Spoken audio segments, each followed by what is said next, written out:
Hi, this is Delphine from Leicester Lost. I hope you're well. I've been traveling for many years and I've been keeping an eye on the best tips and tricks to improve your packing.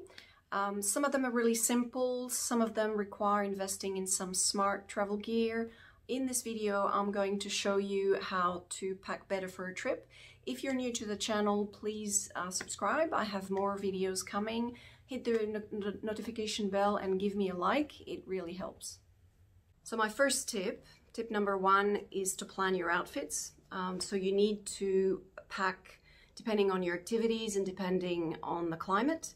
That's to minimize the number of clothes that you won't actually wear. Pack clothes that are versatile, that you can wear in different ways. You know, things that are good for daytime and evening at the same time. And you need to do that in a way that won't make you look like you're wearing the same clothes all the time.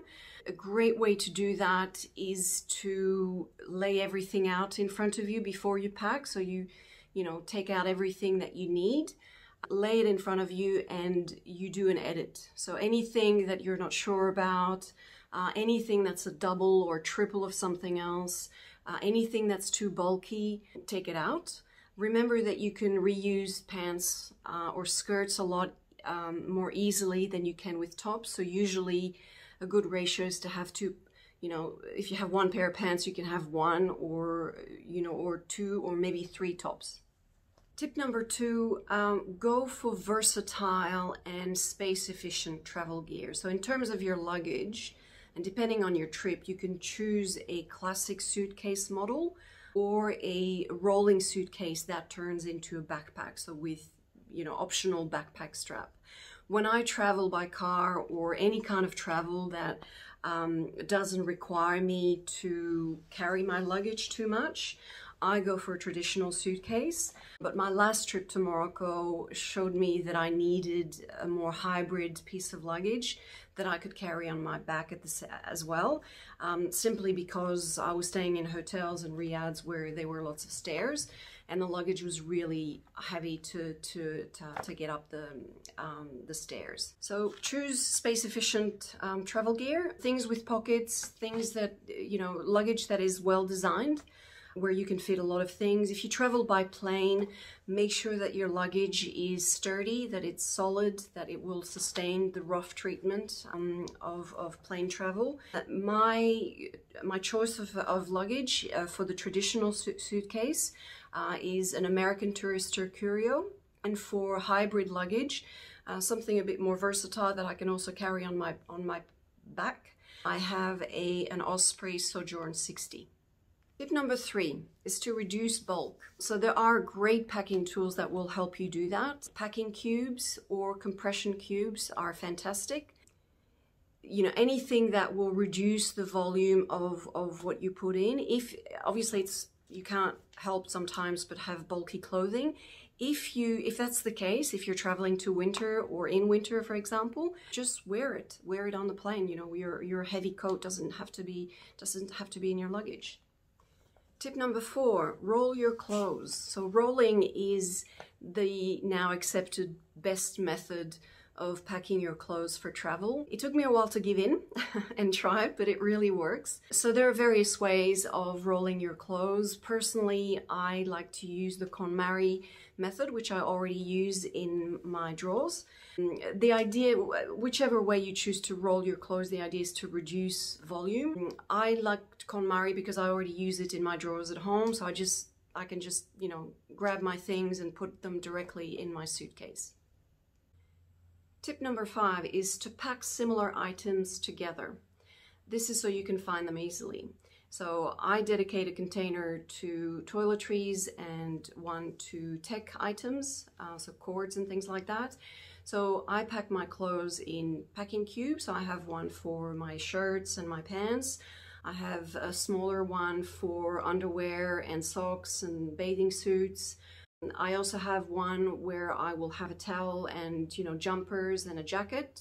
I also use a packing cube for shoes. So I'll have a pair of city shoes, a pair of heels, a pair of thongs, sneakers, and my Moroccan slippers. That's a lot of shoes. And recently I started using a tech pouch because I had my cords and different bits and pieces of tech all over the place, so I needed to get it all together. Tip number 6, pack light. That's easier said than done, but I'm trying. That's really the holy grail of smart travel these days. Replace heavy items with lightweight ones. You know, for example, books you can replace with an e-reader like a Kindle. Choose lightweight clothes, and for that, you know, pay attention to the material they're made of. So cotton can be pretty heavy. Even heavier is wool. So if you're going to have, you know, wool items, maybe go for merino wool, because that's a lot, or cashmere, because that's a lot lighter. You know, outerwear like jackets, coats, that can be pretty bulky and pretty heavy. So, you know, choose only one that would keep you warm, that will protect you from the rain and the wind, you know, something that can multitask. If you do need a rain jacket and, you know, your coat doesn't actually do that, pick a very lightweight one, you know, one that's really packable, really lightweight. Number 7 is to pack small. This is especially important for cosmetics and toiletries. So I used to rely a lot on sample sizes, and I still take some with me when I can find them. But I found that it's worth investing in small squeeze plastic bottles.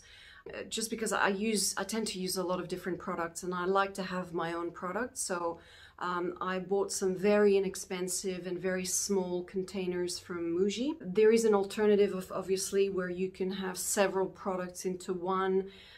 For example, a solid shampoo is a good option. Or there's, you know, you can use a deodorant in a tin instead of, you know, the usual container. Tip number 8 is to pack for one day. This is a great trick if you are changing accommodation every night, if you're on the move a lot. If you're on a road trip, for example, you can pack a change of clothes in a small or a medium packing cube. And when you get to your accommodation, instead of having to unpack everything, you just pull out your one packing cube and everything's in there. Tip number 9 is to stay organized, because it's great to have a superbly organized suitcase when you are just about to go. It's not as much fun to have a suitcase that turns into a big old mess as you travel. So as you travel, you will need to unpack, repack on a regular basis, and it may seem like, you know, a bit of a hassle, but it's worth doing. And, you know, as you get used to rolling your clothes properly and having everything organized in packing cubes, it just becomes really easy, and just something that is a lot easier. You know, it's a lot easier to manage your luggage that way. So if you do it all the time or on a regular basis, you won't have to worry as much. Number 10 is to give yourself a bit of backup. So I always pack a couple of extra packing cubes in case, you know, I have additional things. I also pack a couple of plastic bags for dirty shoes or dirty laundry. And I also take a packable bag. This one is for, you know, extra shopping, which happens a bit. You can have that extra bag with you. It's also great if you're visiting friends and family, and if you're using that as a base. So, you know, if you need to leave stuff behind at somebody's place, you have that extra bag where you have the things you're not going to use when you're away. So these were my tips to help you better pack for a trip. I hope you enjoyed them. If you have any additional tips and tricks, please let me know in the comments. I would love to learn what other travelers are doing. If you enjoyed this video, please hit like, and if you want to subscribe and hit the bell for notification, that would be great. And I'll see you in the next video.